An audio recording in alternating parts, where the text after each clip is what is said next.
When, in the course of human events, it becomes necessary for one people to dissolve the political bands which have connected them with another, and to assume among the powers of the earth the separate and equal station to which the laws of nature and of nature's God entitle them, a decent respect to the opinions of mankind requires that they should declare the causes which impel them to the separation.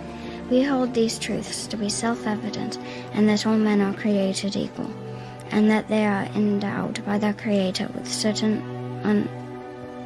what's that word there?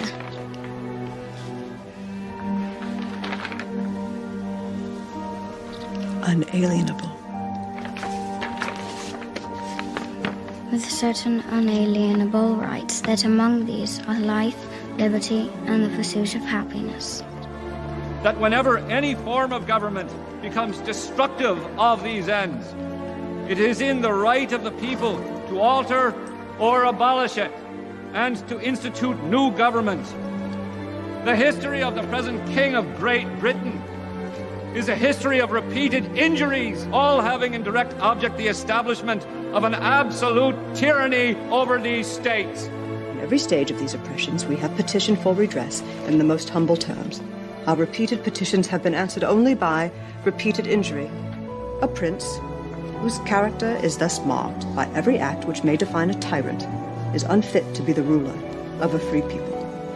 We, therefore, the representatives of the United States of America, solemnly publish and declare that these united colonies are, and of right ought to be, free and independent states, that they are absolved from all allegiance to the British Crown. And for the support of this declaration, with a firm reliance on the protection of divine providence, we mutually pledge to each other our lives, our fortunes, and our sacred honor. Bless you. God save our American states! God save our American states! Welcome back to the Go to Hell podcast, strong opinions weekly held about Christianity, the church, and beer. Welcome to this post-July 4th episode. I'm your host, Tim Curley, and I'm joined by my co-host, Colton Pierce. How are we 2 days after Independence Day? Doing good. Things are running in fours right now.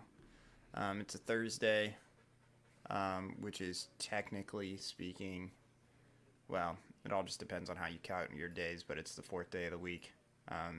That's how I count it. And then July 4th on Tuesday. And last night, Tim and I went for our fourth win in a row at trivia night. So Oh, yeah, I already forgot about that. Jeez. Things are running really well glorious for us. And they said that we're the villains now.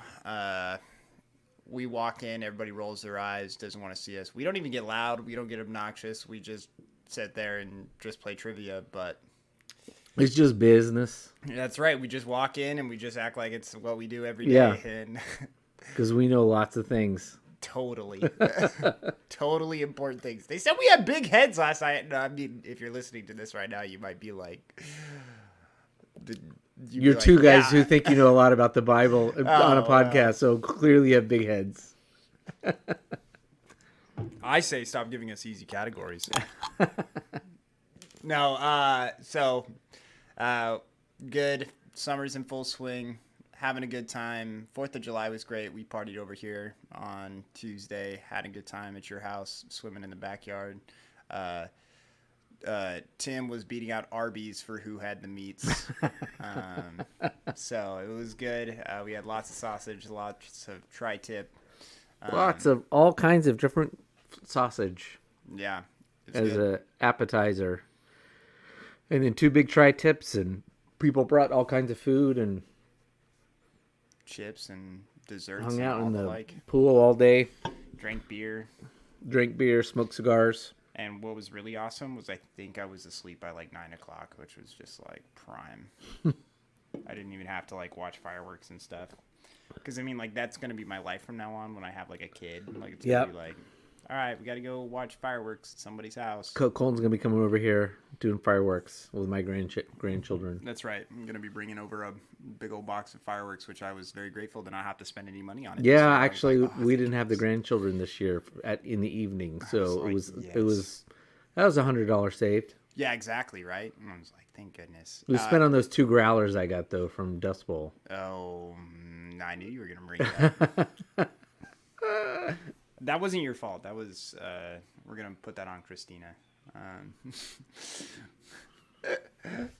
We had 2 growlers that came from Dust Bowl. One was the Fruit Punch Triple IPA. I think it's called Punch Bowl. Yeah, it tastes like fruit punch. Like, I'm not going to take that away from it. So you are getting what you are drinking. So if you expect fruit punch, it's fruit punch.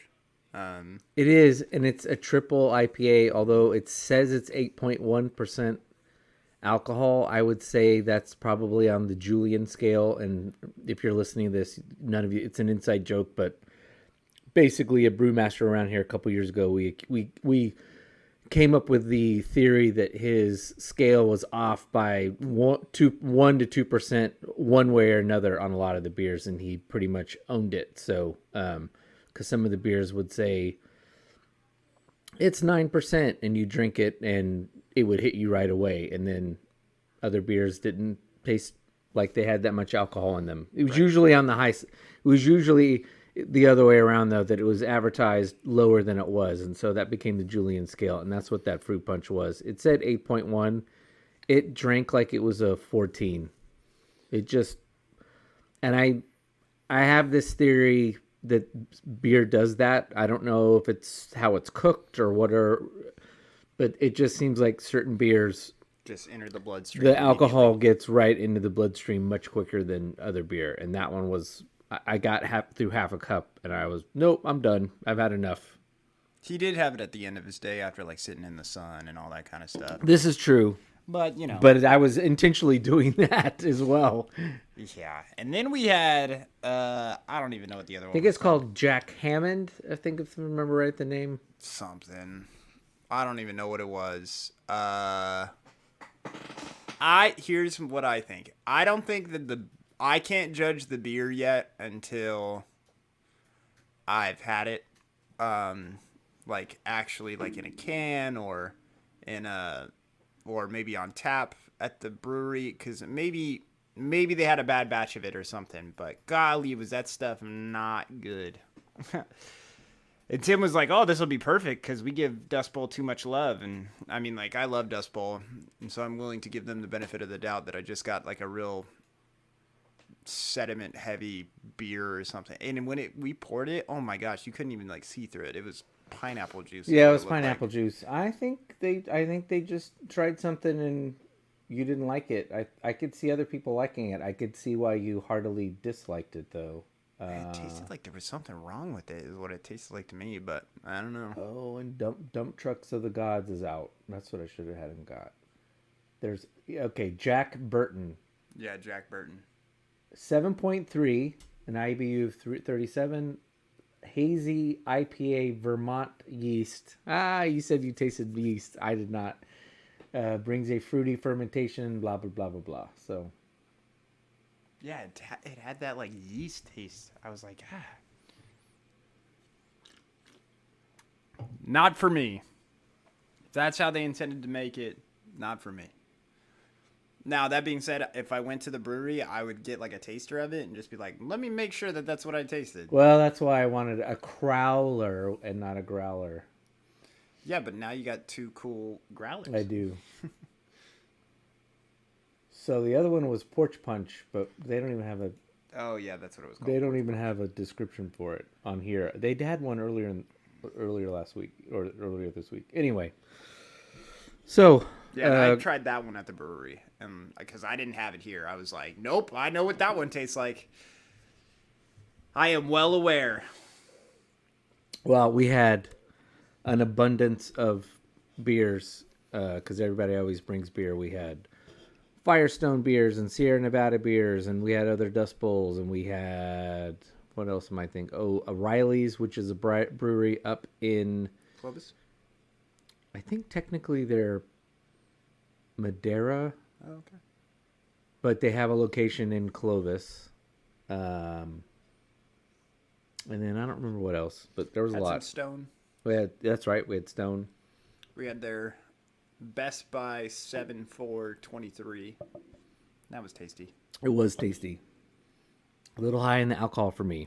It was 9%. 9%. Yeah, it's a lot. I'm trying to drink all day in the heat, but I had a couple. Oh no, I had the last one left. Yeah, the last one. I had 2.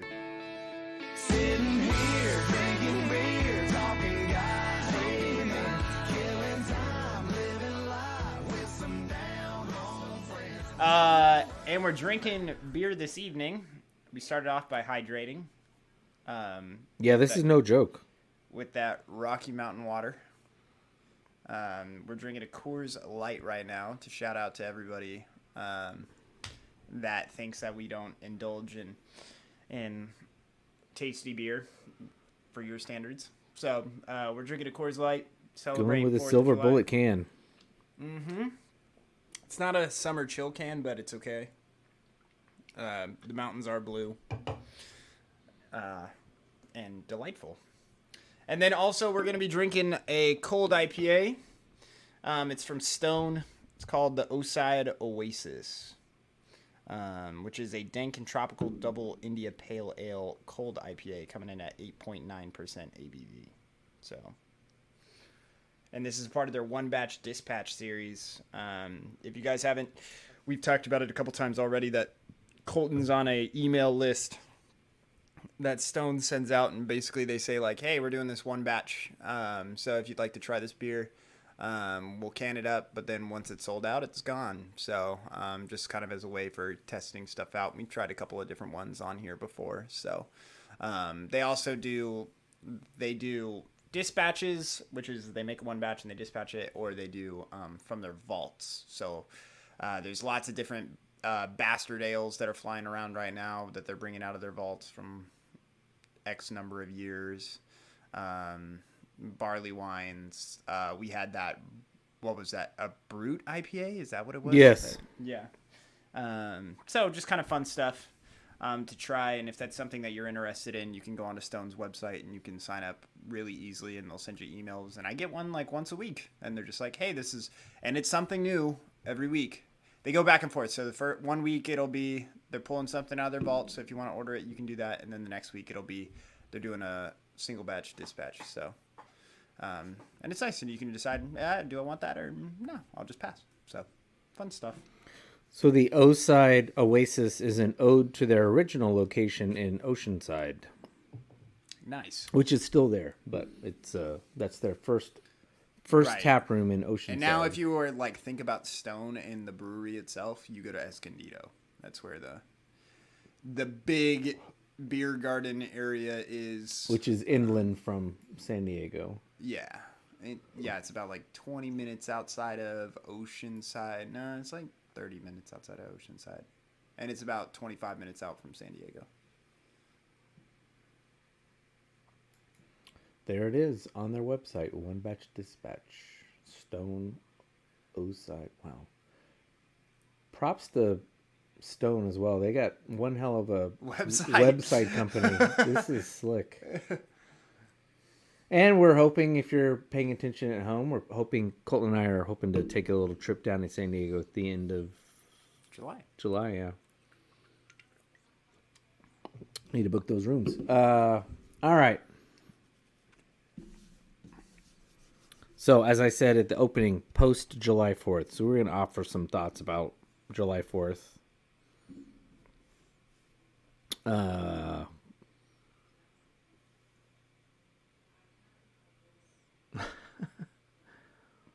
Some of you are going to be like, you guys have already beat this horse to death. Well, I'm actually going to go a different way because I was going to. we got a little blowback from the Memorial Day episode. There was some feelings that we were a little harsh, and I try to be mindful on this podcast that when something is not heard the way I thought it, that I take responsibility for not communicating well enough, and instead of blaming the listener and saying, well, you didn't hear me. Now, if somebody wrote in and said you said this, and I can go back and listen to it, it's 180 degrees from what I said, then that's on you for Misinterpreting. just not hearing what I said at all. Right. But it was more overall the tone. It wasn't specifically words. It was just kind of, and so our friend Andy was, I don't know, but he was intrigued by what we had to say, and so I pointed out to him that, you know, there's sometimes, and it's not just done for kicks. It's done intentionally, because I think it's kind of a muscle, so to speak, an intellectual muscle all of us as Christians need to start using that we don't use. Most of us, we just sit there and sponge up whatever we're told. It's all just kind of, it's passive learning, and there's never any, not only questioning, but also just challenging oneself to seeing if maybe an uncomfortable viewpoint might be the more Jesus-centric viewpoint. And sometimes that's a failed exercise. But I think I was sincere in what I said about Memorial Day. But it was also just kind of an exercise of most of you probably listening to this, but even if that's not the case, certainly a good portion of the country goes to church, they hear a positive message, the flag, the cross, everything's wrapped up into one thing. And as we said, I thought we made clear on that episode, it's not terrible if it happens. You're not a terrible Christian. Our church even did it. We were shocked that our Anabaptist church was also quite patriotic on Memorial Day. I was not put off by it one bit. I was surprised just because I didn't expect it. And that's probably my fault, and just over assuming that message wasn't going to get told to placate a lot of people, because most of the people that go to our church aren't really Anabaptists. They probably don't even know what that term means. But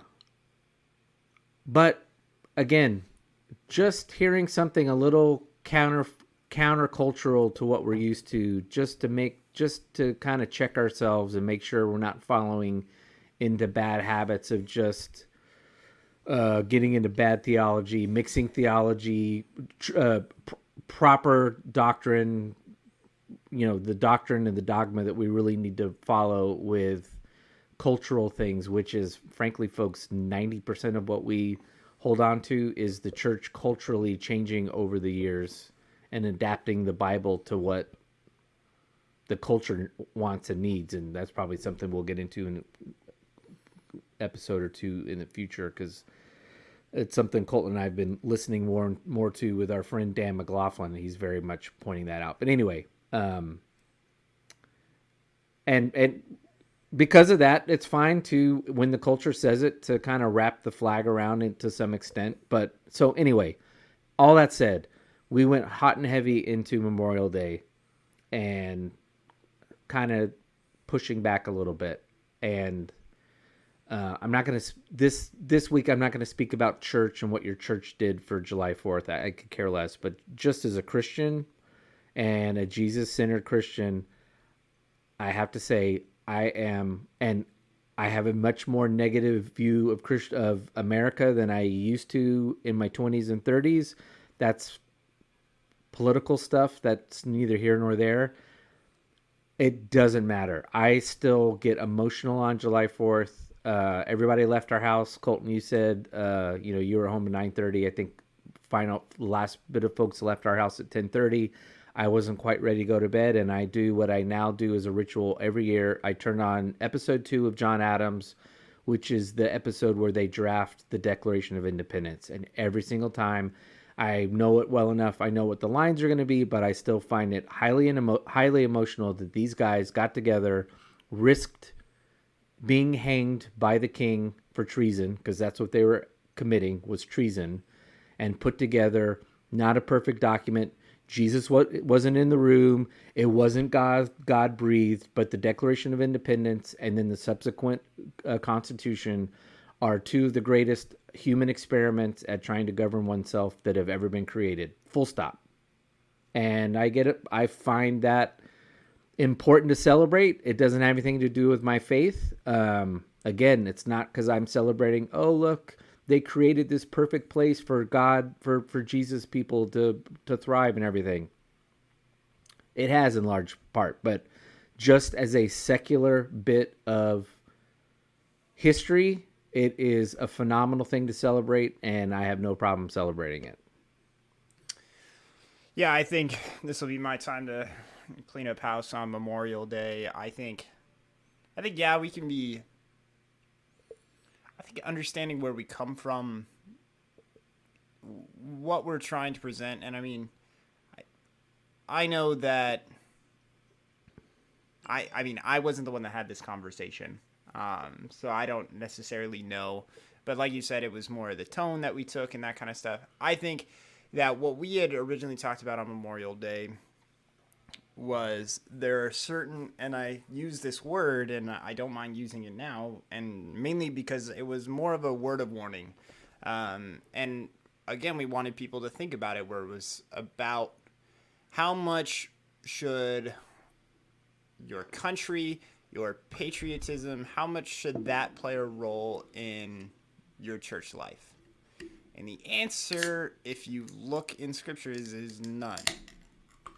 And so just understanding that anything that ever happens on a Sunday morning that promotes this American image or whatever is not aligned with Scripture. And no matter how much you want to sit there and say, well, the founding fathers were these Christian men who did X, Y, and Z, and they could do all this stuff, and this is a Christian or God's country, so to speak. That's okay for you to say. Just again, what we talked about was understanding that there is a level of propaganda that exists within the Christian culture in the United States that promotes this, to which if you went to other countries, that would not exist. Like, you don't go into other countries and go to church in there and there's a flag for the country in there. If anything, they want that separation of church and state. Like, the church wants it. They don't want to be affiliated with anything that the government's doing, and those types of things. So that's kind of difficult, and just that was our main thing. And again, like I said, anytime there's ever a 4th of July, Memorial Day, it doesn't bother me. It's not like I sit there and I'm steaming or anything. It's just something to be aware of, to just be like, this is something that is not really necessary to the Christian experience. Being a part of the United States does not make it that way. But when it comes to the 4th of July and celebrating the United States, I think that there is something that needs to be said about just being grateful for the opportunities that we are given because we are in this westernized state. The fact that I'm able to get on this podcast and criticize the involvement of them in my religion, or possibly just about and the fact that I'm able to choose whatever religion I want to be a part of, the freedoms that I'm guaranteed, 100% absolutely grateful for that. And those types of things, I hope, get spread to the world, but not this is where you talked about it earlier, where it's like, there are things that I'm not proud of that this country does, where I don't think we need to sit there and be the savior or whatever. I don't buy into that American message, but I do believe in what I have been given, and I would love it for other people that don't have that to have that as well. Yeah, absolutely. And I don't think that it needs to come on the back of, blood, sweat, and tears, and also understanding that there's a lot of other political stuff that comes into all of that kind of stuff. But I am extremely grateful for what I've been given. and I love it, and I don't want to force it on anybody if nobody wants to accept it. But I'm also like, I wish that you had those opportunities as well, and I'm extremely grateful for everything that this country has for us. And again, this is something where it's like, I hang a flag out in front of my house for the 4th of July. I fly an American flag. Again, I am an American, like that's part of who I am. That's where I'm from. But also at the same time, I recognize that, I also recognize that I don't put that as my first sense of identity.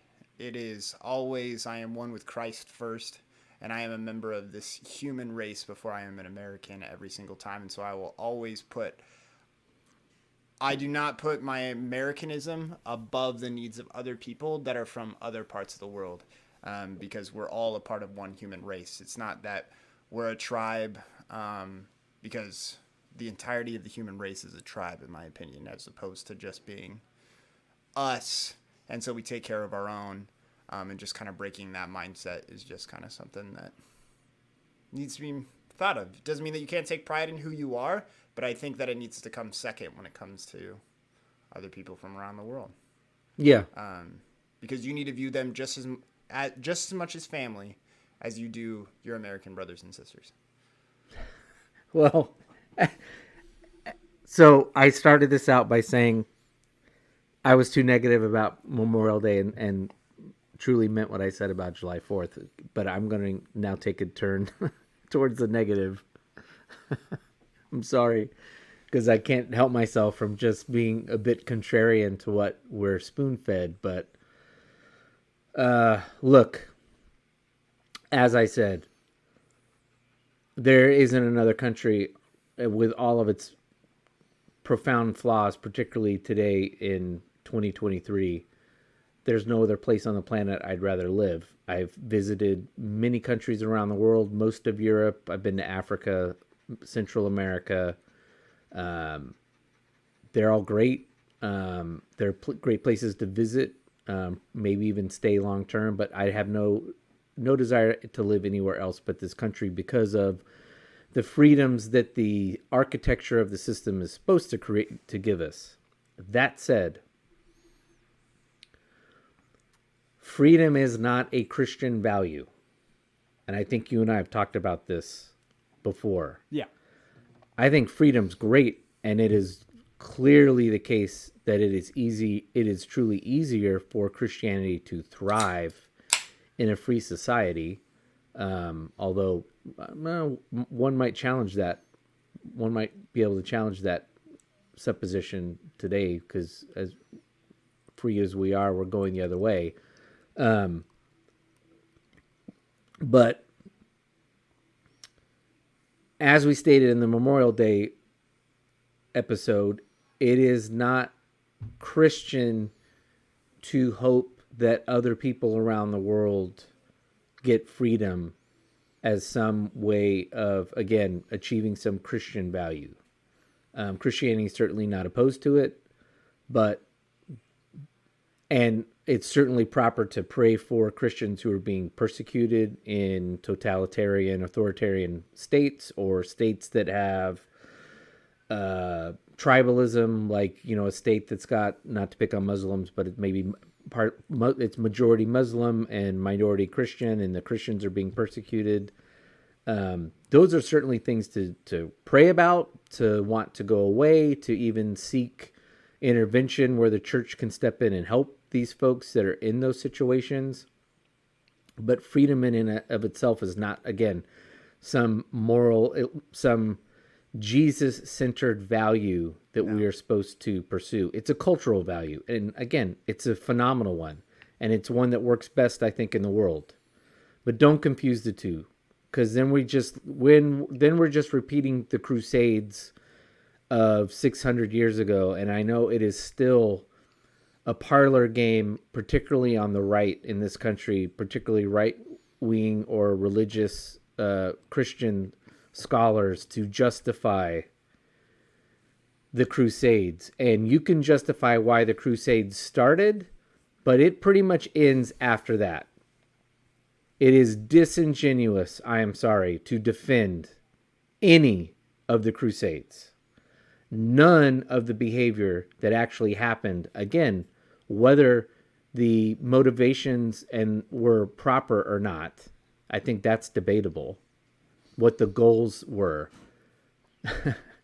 We should do an episode on this. Just go through and list just some of the atrocities that the Crusaders engaged in on their way, not just in the Middle East to the Saracens, but on their way in Europe to other Christians, and then on their way back. There's nothing to justify it. And so, again, when we just start blindly following what our cultural values, modern cultural values, and say those are Christian ones, it can lead us into getting into some bad actions. And at the worst, we're talking the Crusades or the Inquisition. Well, I mean, I've been listening to a lot of punk music anyway, so I'm just saying, well, I mean, we're all slaves to consumerism It's anyway, true. So I get up, I go to work, I spend 8 hours at a job to just continue living. And then I do it all again. Yeah. Every day. 5 days a week. I'm not working right now.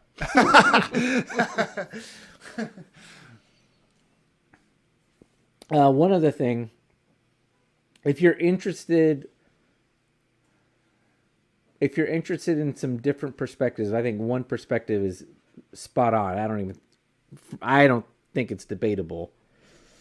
The second point is it's an interesting one that I don't that we as Americans don't look at all, because where we're at today, and as they say, the victors write the history books. Yeah. So I have a friend of mine, Gregg Frazer. He was my offensive coordinator when I played football in high school. When I then graduated high school, and a couple years later got asked to coach on the team and had the honor of being the defensive coordinator, Greg was still the offensive coordinator and remained so as long as I was coaching on that team for almost 10 years. And so he was a friend and a mentor and all kinds of other things. And that's his side gig, or was his side gig. He's not coaching football anymore.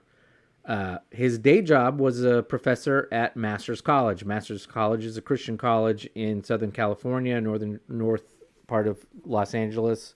It is the university college for John MacArthur's church. And he is a history professor there. And he's written 2 books on the founding.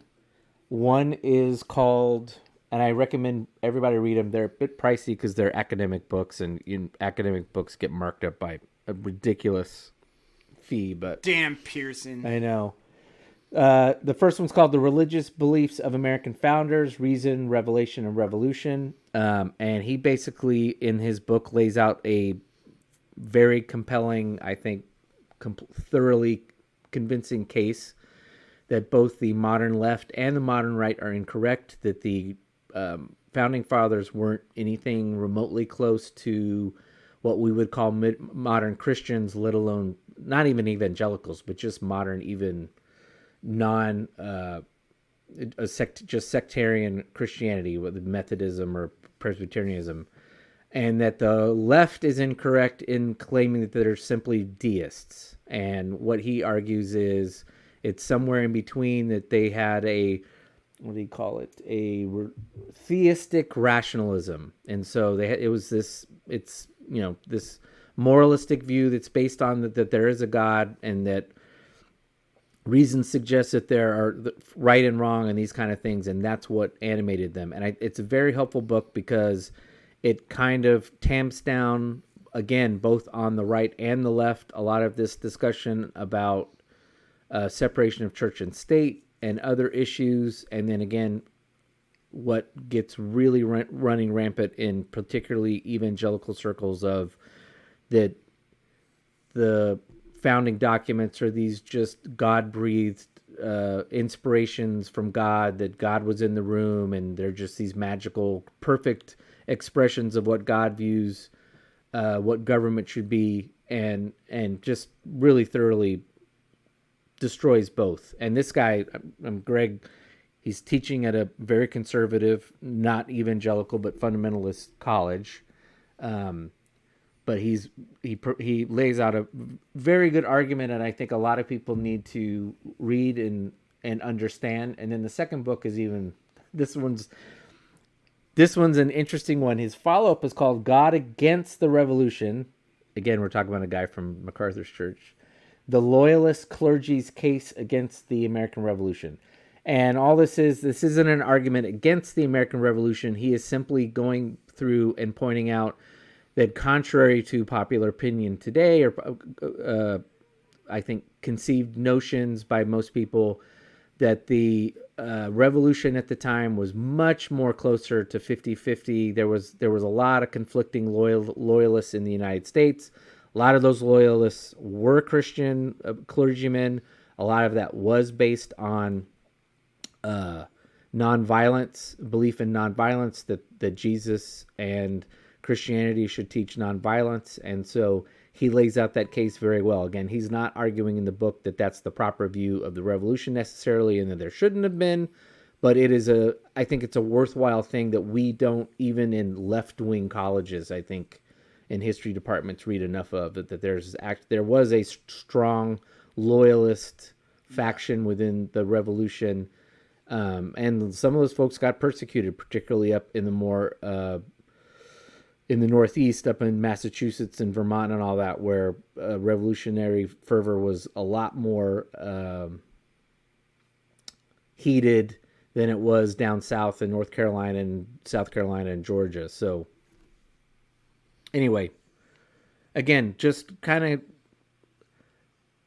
in the spirit of everyone kind of continuing to challenge preconceived notions, and not even within our historical viewpoints of just falling into these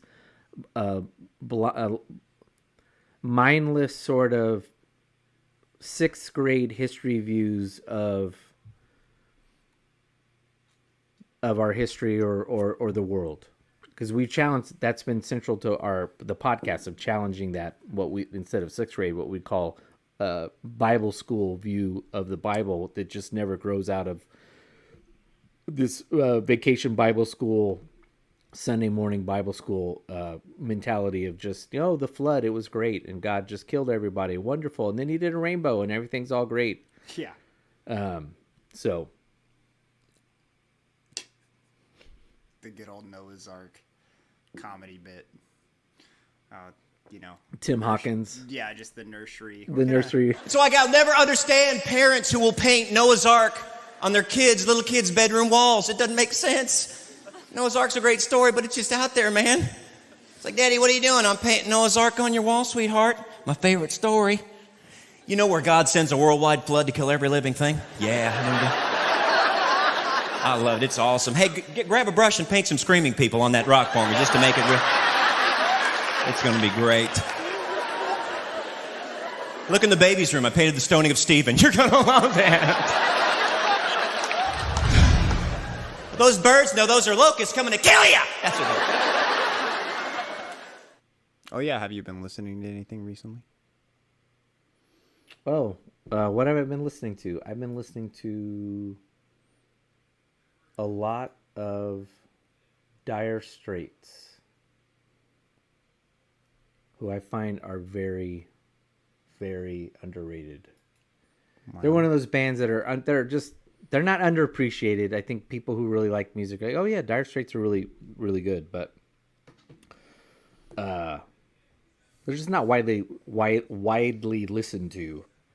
I've been listening primarily to their seminal album, Brothers in Arms. That's the one that's got Money for Nothing on it. But Brothers in Arms is a spectacular, amazing song. They've also got Romeo and Juliet on it, which is really good. It's just Mark Knopfler at his best on guitar. His voice is similar to your boy that you've been listening to, Bob Dylan. It's a little weird. It's not your usual voice. It's in that Bob Dylan, Tom Petty, like acquired taste. But the musicianship, the lyrics, all the stuff that he's involved in doing. I mean, the guy actually, and he also Mark Knopfler is also responsible for doing movie scores. Pretty sure he did the movie score for Princess Bride. And the title song that's either at the beginning or the end. I think it's at the end when the credits roll. That's Mark Knopfler. So, really good. I have been, Fall Out Boy came out with their parody of We Didn't Start the Fire last week. So since then, I've been on a pop punk kick. For those of you that are unfamiliar with pop punk, most people consider it emo music. It's not metal. It's not. Some of it has screaming. I don't really listen to the screamo stuff, so if you're familiar with the term screamo, that's where the people growl, or is what they say happens in there, or the screams. That's not typically my vibe. I'm actually a little young to be a pop punk fan. I think it just kind of stemmed from the fact that my dad worked with youth for the early thousands, and so those cultures kind of bled into mine. So we had a lot of that culture around in my house when I was growing up, of just a lot of pop punk. My dad didn't really listen to it, but it was just the sounds of, again, teenagers and what they wanted to listen to when they could. And like a lot of the Christian music at that time took on that kind of genre. And so, you know, if you're thinking about Christian bands like Switchfoot, Reliant K, those guys had more of a pop punk sound when they first came out. Now they're kind of a little poppy themselves, but when they first started, it was, you know, heavy guitar, and kind of where it went from there. Or what's his name, Hawk Nelson. Mm-hmm. Those are guys that did pop punk. So but by the time I hit 7th, 8th grade, when you would be that emo, emotional kid, you know, Fall Out Boy was already on their hiatus. What's the other one that my wife likes to listen to, which they're breaking up this year. They'll be done. Panic at the Disco. At the Disco. Yeah, they're so those are still a little earlier for my time. Like I Write Sins Not Tragedies, that probably came out when I was like in the 4th or 3rd grade, and I wasn't listening to it then or anything. My Chemical Romance, still way older than me.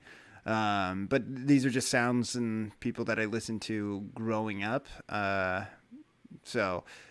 we talked about it the other night, where we were like, yeah, Blink-182 kind of shaped what the sound of pop punk would be, based off of their popular stuff. And you could probably sit there and argue that other people have shaped it as well. But I'm just saying, because of how popular Blink was, it allowed for other people to prosper in that genre and that kind of stuff.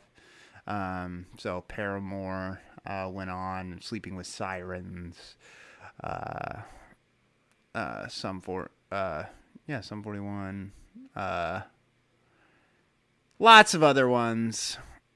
Good stuff. It's been fun. You don't need to check up on me. I'm okay. Tim can tell you that there's no wrist slits on my wrist right now. I just nice. Sometimes listen to nostalgic music from when you were a teenager, and really enjoy it. So that's what I've been listening to recently. So you can check up on me if you see me. You'll be like, "Are you okay?" And I'll be like, "I'm just fine, thank you." Not depressed, but having a good time jamming out in the car. So, well, it's a good segue to let's revisit Christian music. And Super Chick would have been another one. Yeah, the Christian industrial complex. So there's an article in Christianity Today, which, again, if you're not familiar with that publication, it's basically, well, continue to not be familiar with that publication. It doesn't have the cachet it used to. It's much like Time magazine. It's probably the good example of it. It's used to be it was the preeminent magazine for Christianity, particularly evangelical circles. This article is from April of this year, and it is about, it's titled, I'll put the link to the article in the show notes. It is titled, "Our Worship is Turning Praise into Secular Profit." Woo. So the article talks about the song Lion and the Lamb by Leland Mooring, or goes by Leland, how big the song became. And then I'll jump in after it kind of talks about how popular. Well, I'll jump in here. The song continued popularity means congregations lift those powerful words in praise each week, as Mooring and his co-writers, industry veterans Brenton Brown and Bethel Music's Brian Johnson, hoped. And each time churches like Anderson sing Lion and the Lamb, it adds up, especially if the service is live streamed. For Christian music licensing companies, corporate labels, and private investors who come to see the Christian corner of the industry as a previously untapped income stream. A portion of the rights and royalties for Mooring's song, which would have been continuously paid out to the song's creators and label, were sold at auction in 2020 as part of a $900,000 package to a private investor. The bundle of songs had made $156,393 the year before, more than three-quarters from the use of The Lion and the Lamb. The investor who made the winning bid was quoted an industry projected return of 15%. So he's expecting 15% on that. The words and melodies that stir hearts to worship each Sunday are intellectual property on the market, caught up in a recent surge of acquisitions across the music industry. The investment activity has become a, quote, feeding frenzy, according to industry executive Hartwig Massich, with worship hits a small part of billions invested in IP and royalty streams. As churches worldwide sing, play, live stream songs like Lion and the Lamb, How Great Is Our God, and 10,000 Reasons, the popularity of these songs has ushered Christian music further into the mainstream music industry and the vast economic ecosystem adjusting to make a profit in a new era. It goes on and on. Goes on and talks about, I'll read the next paragraph. Trends toward IP acquisition, lucrative arena tours, and corporate consolidation have helped drive record-setting revenues.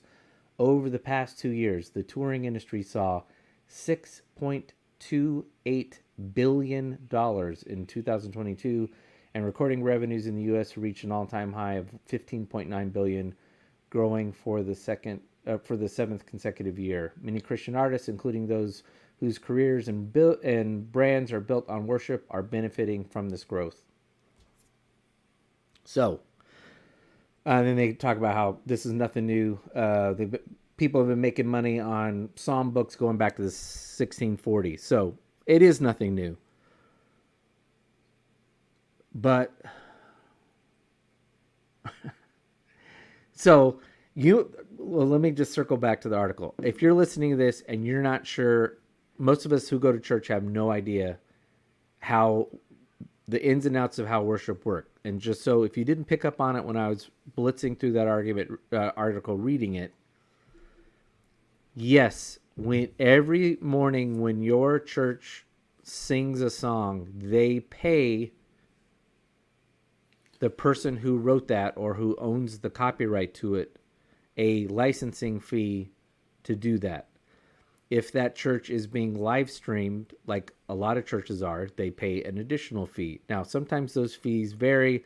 A lot of times you're not actually paying each time what we call in the intellectual property business a la carte. You're not paying one off, like you got to pay $4 today. You're probably paying a flat fee of a couple thousand. I'm not sure how much it is, but you're paying thousands of dollars probably for the right to play that song. It used to be you paid mainly for the sheet music, which made sense because you're actually helping that person who put out the sheet music, so everybody in the worship band who had to follow notes could play. And this is why most of the time you'll talk to people that are in like the music aspects, and they'll ask, well, are you a Bethel church or are you a Hillsong church? And usually it's because well, your church has only got the funds that they've allocated Correct. towards one particular section. So you can pay for the songs from Bethel, or you could pay for the songs from Hillsong. And so they some churches pay for both and they do it both ways, but some churches are like, we're just playing Bethel songs or we're just playing Hillsong songs. They mention in here, it's pretty much everyone's pretty much every mainline church, let's say non-denominational sort of evangelical church, is singing from either Bethel, Hillsong, maybe Maverick City, and I think there's one more that we're not thinking of. But there's only there are literally 4 or 5 publishing companies or groups that are generating most of the music, and they are making a killing on it. Yeah. Hillsong. So you say, okay, where did this money go? Where does the money go? I don't know where it goes to Bethel. I can tell you that for Hillsong United, it went into a... Yeah, and there was that documentary series, right? That I finished watching, and I can... Well, I mean, do you want to talk about it again? Yeah, let's talk about it, because I think... Where the money went was to start new... Hillsong became a franchisee, no different than McDonald's or Chipotle or Arco gas stations. If you're on the West Coast, East Coast, let's say whatever. Think of a franchisee. That's what Hillsong did. It took all the money it made out of the music, and it poured it into, we're going to start we just started a church in New York City. Now we're going to start a church in Boston. Now we've started a church in Boston. Now we're going to start one in Denver. Now we started one in Denver. Now we're going to go start one in Houston. And each time they're doing it with largely unpaid volunteer workers or vastly underpaid workers, and they're working these young folks to death. And that's where a lot of the money going. And then it was also going to Brian Houston and his family, a lot of it, and his board back in Australia. A lot of it was going there. And in some cases, maybe some of the pastors in some of the larger churches around the world. They had churches all over around the world. But that's where that money was going. I don't know where Bethel's money's going. I don't know where these other churches are going, putting their money. And look, we've talked a lot about modern church and how we think that model's broken. And one thing you start to realize, I would say the modern church has a problem, because what's manifest when you watch this documentary on Hillsong is, because both in Australia and in the United States, Australia is similar to the United States in that the churches are non-taxable, and a lot of churches take that belief that they're non-taxable and that they're somehow outside of the government, and then oftentimes do not follow what one would call modern human resources policies, because they don't they don't think that they're subject to it, because they're a church, and I don't know why.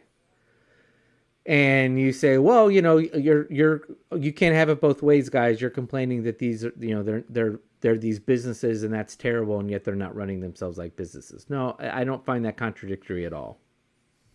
In fact, it's the other way around. If churches want to act like businesses and continually work on creating income streams to bring in more money for either legitimate or illegitimate purposes, I mean, 90% of it could be going to fund impoverished people in the third world.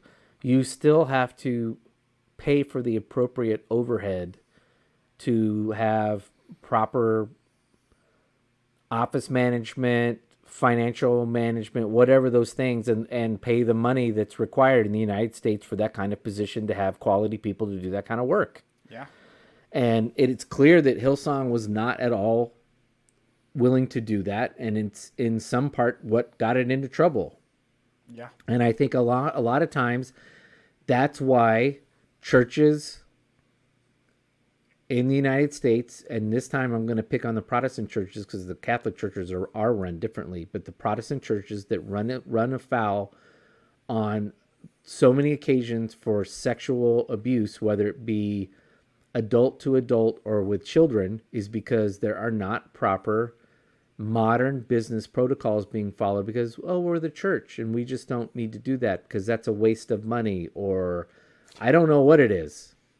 I think sometimes it's just outright stupidity and, someone who doesn't have the common sense to know that they're not properly equipped to run a modern business, and sometimes just willful ignorance of, no, I'm not concerned about that because that's going to get in the way. That's going to get in my way of running this church. Yeah. And so, but yes, the music is a big part of that. It costs. We spend a lot of money every Sunday to be entertained, and people are making a lot of money on it. And I don't know where that money is going. And this is one of the many reasons that I increasingly get more and more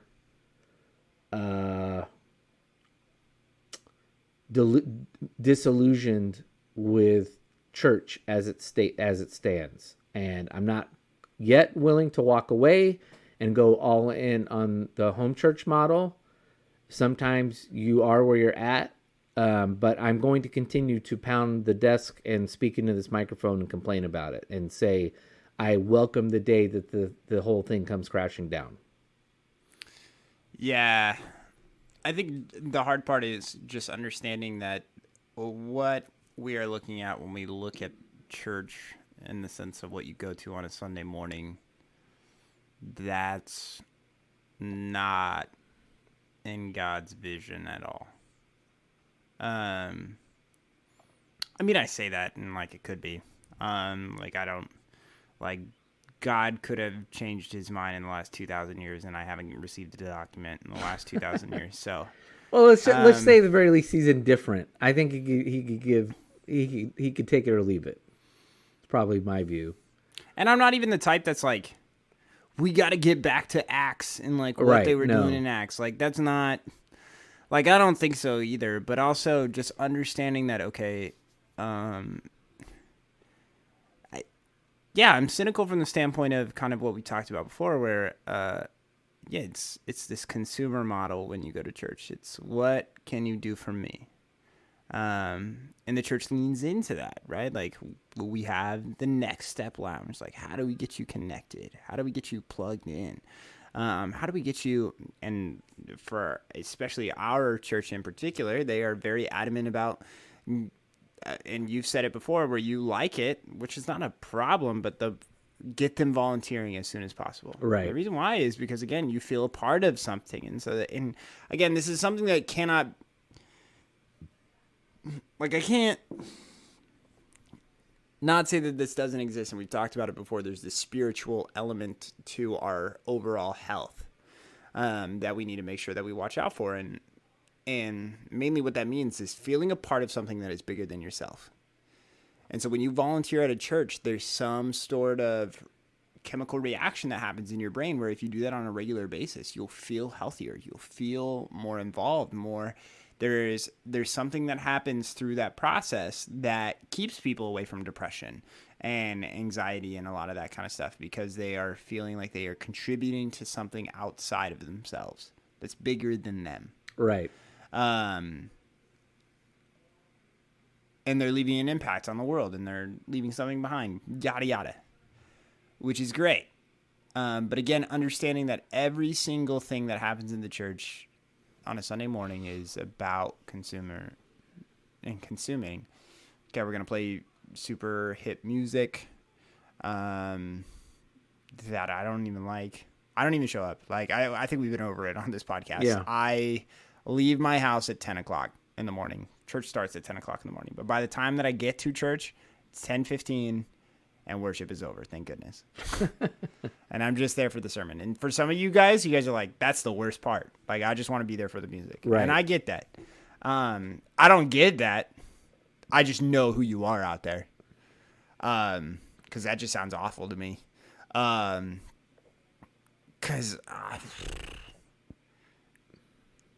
yeah. I mean, I don't mind being candid on this podcast and just being like, I don't get it. And you may sit there and say, I don't get it either when it comes to me liking a sermon, but I legitimately don't get it. If the music is crappy, in my opinion, it's crappy. But if I'm sitting there and thinking that it's crappy, and you're over there thinking that the sermons are crappy, then why are you going to church? Like, if you're just going for the music for 15 minutes, then go listen to it on the radio. Right. Like, why are you going to church? And you're like, well, and the reason is, and again, this is that idea of the spirituality aspect, is you can be there with a bunch of people in a crowd. It's the concert setting where you can all sing together and people feel something from that. There's something true behind that in what you feel. Not biblical, but health-wise, sure. This is something that you can feel, but that's not something that's, again, it's not biblical. So on a Sunday morning, the music section, and you could make an argument that the pastoral section 9 times out of 10 isn't biblical, right? Like, if a pastor gets up there and just talks about what it means to be a good father in the 21st century, that's not like, and they take some verses that have vague meaning that's associated with it. Like, sure, that's not it either. And so that's what I mean when I say that this isn't something that God was like, I see 500 people getting together in a church on a Sunday morning and doing this. And he may be thrilled by it. He may be like, oh, this is awesome. I'm saying that it's so non-personal. Right? We've talked about this before, where if I go to a church and if I go to a neighborhood on a Sunday morning, yeah, and I don't see you there, I don't talk to anybody. Right. I don't talk to a soul. I try to leave. I'll sneak out the side gate and just like leave. I texted you this week and I was like, hey, are you here? And you didn't text me back. And I was like, wow, he is a really good churchgoer. He is like, I'm not texting in church at all. I was like, wow, okay. Because I didn't text him until I had already sat down. And everybody knows after what I just said, that was like 10:15, 10:17. So guy on stage is already talking, giving his sermon. And I'm like, hey, Tim, you here? And no, like, I mean, I go out there and I'm like, oh, nobody came and talked to me within the last 30 seconds, which means Tim's not here, and I'm out. But it's not personal. So again, like, nobody knows who I am. I'm kind of like an invisible person there, which, just so we're clear, for me personally, that's just fine. I don't need any, like, I'm an extrovert, but that's not my realm anymore. And I say anymore because I think at one point it was, but now it has become where I am so cynical and distasteful towards a lot of people in those circles where I just like, I'm out. I don't need fake conversation for the next 30 minutes. It's just not genuine. And that being said, I say that, and again, I'm super cynical. My wife has been able to find some people that have been amazing through the small groups that are presented at the church and stuff. And she's found parents that have, like, I say this 100%. If they ever listen to this podcast, I hope that they know that I love how much that they have welcomed my wife into their family, because she found this friend. She likes her a lot. They've only known each other for 2 years. The way the mom talks about my wife is if her and this girl have been friends since they were like 5 years old. like, she chats with her about all the stuff that she's interested in, and all that kind of stuff. And she gives her hugs and lots of love every single time that they see each other. She says she wants to see her. She wants to be around my wife, and it's awesome. Like, if I didn't know that they had just met each other last year, I never would have known. Like, it seems like they've been best friends, and this mom has been watching over her since she was in diapers or something. Like, and that's amazing. I hope that there's lots of women that are out there doing that for young ladies in churches, because that's been amazing. 100%. Like, my wife is like, there will never be a place where I won't have this lady invited to, like, so she's invited to our baby shower like this weekend, and right, all this kind of stuff is like, she has just made me feel so welcome in ways that other people haven't. And so that's the good part. But again, you have to get plugged in, and you have to do all that kind of stuff. Well, maybe you haven't been plugged in. That's why yeah, you don't care. know. We've been over this. I have my own small group that I meet with every single Friday. I will say, before COVID, they might still have the group, but COVID just kind of disrupted things for a lot of people. Thursday night group at Plenty, or at Pita Kebab. Pita Kebab used to be at Barrel House. So the church we go to had a men's group that met. I think it used to be on Wednesday nights, but I think now it's on Thursday nights. And it's just trivia's on Wednesday nights. So. Yeah, you just show up at a bar and there's no Bible study. I think sometimes in the past they've maybe had something that they discussed, but it's just you and a bunch of other guys getting together, having a beer or two, and just getting to know each other. Yeah, and just unwinding after your week. Which I think for guys is, I would argue, I don't know, maybe it's equally as important for females, but I think for men it's harder to find people like that, particularly in church. People we find in church are usually tied to a spouse or something. So, again, I haven't been to that in a while. I did just start to meet some guys, and it just didn't stick enough once COVID hit. And like I said, our church is so big. There are people I know go to our church on a regular basis. I never see them because we have 3 services, and it's just the way it is. And that's the way it is at any large church. Yeah. And a large church, by the way, is like 400 people or more, 300 people or more. But ours is probably on a weekend 1,000. Probably 4,000 on a big holiday. I think that's what the number is. Anyway, I would push back a little bit on the worship. I totally get that it doesn't resonate with you. I don't think it's unbiblical for a group of people to emotionally get an emotional reaction to the Spirit and kind of corporately feel that. I think there is something of value. I don't think it's. I do think it's even biblical. I will say this. I think one thing we don't talk about is that also, though, and maybe this is where you're going with this, a lot of that is cultural, and I think that kind of worship was more like what in church circles we would call corporate worship, was a thing in Bible times, whether it be Old Testament or New Testament. It was common for people. You didn't have professional musicians per se, or even if you did, but it was, everyone was engaged in singing or dancing and all that kind of thing. It was all kind of, you did it together.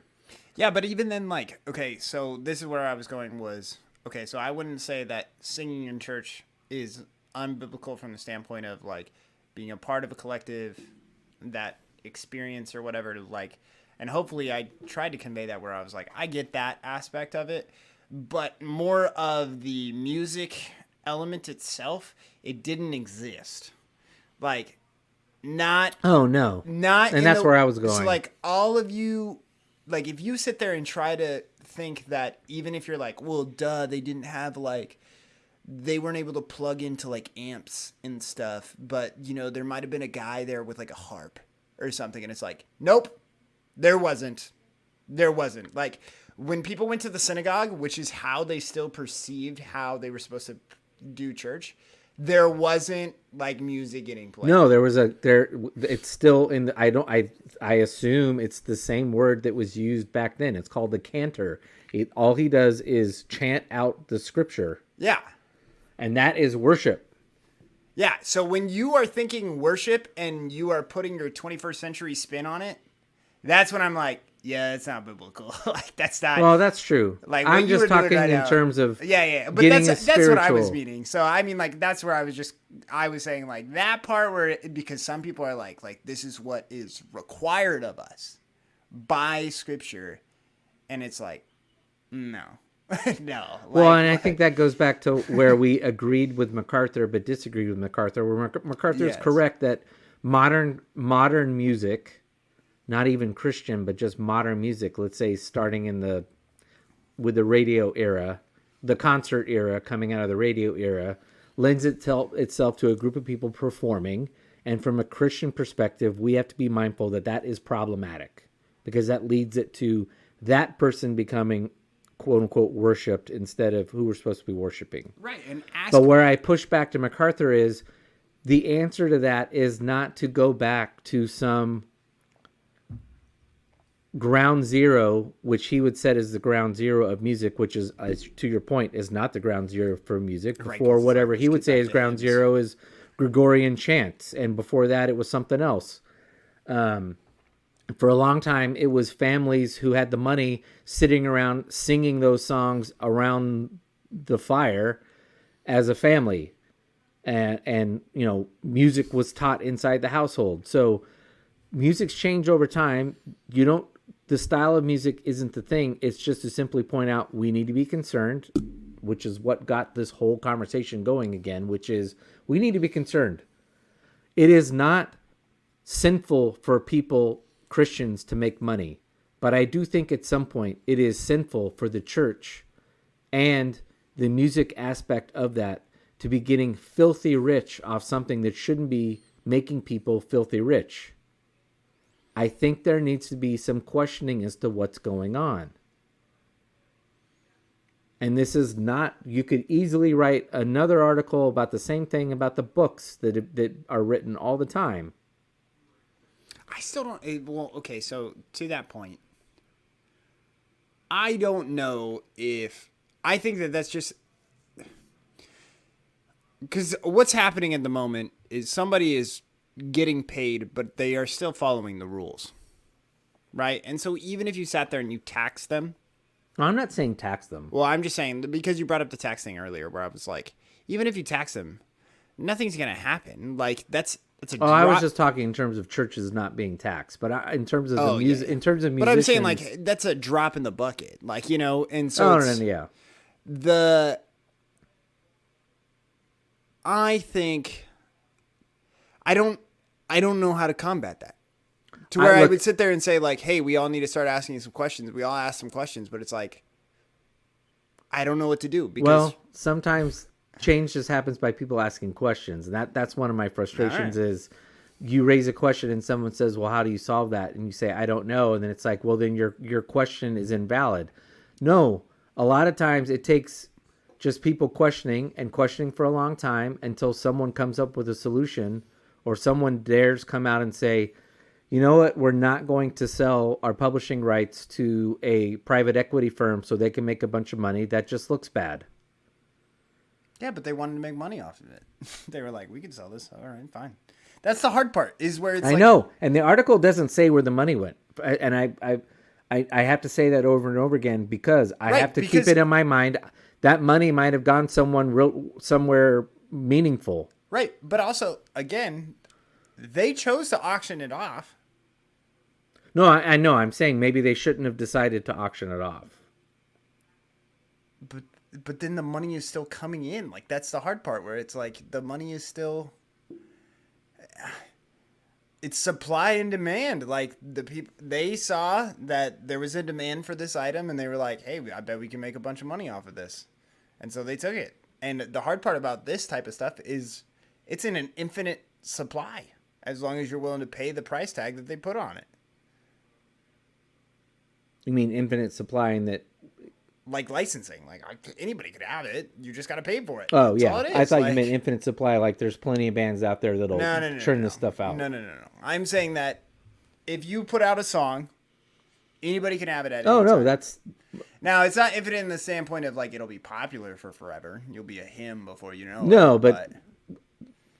Okay, so that's a good point you brought up, because part of this is just this is a modern technology problem, and I can say that. So if you've heard it mentioned on this podcast before, that my day job is owning a sports photography company. When I got started in photography, everything was slide-based. Yeah. And I won't go into it in too much detail, but basically that meant there was a finite number of pictures that you as a photo agency had, and when they went out to the client, someone else couldn't use that photo. Therefore, that photo was worth, if they wanted to publish it, was worth $200, maybe on the low end, $500, $1,000, $2,000, $5,000. Once slides started being digitized in the late 90s and 2000s, and then the digital camera became prevalent in the early 2000s, and got put on the internet, that photo then could be used by, as Colton said, an infinite amount of people at any one time. You could literally have 300,000 people download and pay for the same photo in the same instant. The server doesn't care. It just gets downloaded. Now, what that means for content providers is that photo is now no longer infinite. So I can't charge $500 what I was charging before when it was a finite piece of intellectual property. That price goes from $500 to maybe $50. Right. Or $5 or $10. And now I'm no longer in a high dollar business. I'm in a volume business. And so now I sell... When I started my company, we probably sold, let's say, 50,000 images in a year. And now we sell several million images a year. And actually, we probably didn't even sell that many. We probably sold 1,000 images. Not even, we're talking in the low thousands back in 99, 2000. So that is, to be fair to the music business, that is what's going on here. Is you're going, again, they're selling the music for cheaper probably than what they were for the sheet music, but they're selling a hell of a lot more of it because and also our friend Kellen pointed out to me, they're also not paying for the rights to sing the song. Yeah.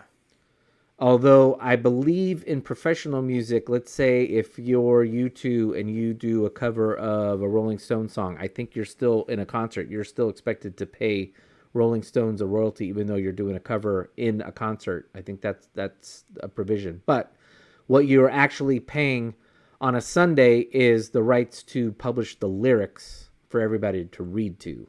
Right. But again, those lyrics can easily be downloaded and put into whatever, I was going to say a PowerPoint, that's so 2000s, whatever sexy software they're now using on Sundays to make cool graphics with clouds or tie-dye going on behind the words. But so, yeah, a lot of this is just because things are now at a huge scale and volume, people are making a lot of money, and there's only 4 or 5 producers. So I'll just reiterate what I said earlier, or said a few minutes ago. It makes me queasy. I don't think that's the model we should be comfortable with. Right. I don't know what the model is. It's fine for people to get... I do have a problem with people getting filthy rich off the church. I don't know what that number is. I can't define what filthy rich is. I will quote Justice Harlan when he was trying to describe pornography and said, "I know it when I see it." I would just say if you're in that space, you're a pastor at a big church or a musician who like Lincoln Brewster, like be very mindful of what you're making. And that's why people like Francis Chan, assuming he's following through what he claims, is he doesn't collect any of the money from his books. It goes to other things. It goes to his church, his home church project, or before when he was pastoring a church in Southern California, it went to their church. I mean, and maybe a lot of this again is going on. I don't know, but it was not going on at Hillsong. I can guarantee you that. And Hillsong needed to be brought down.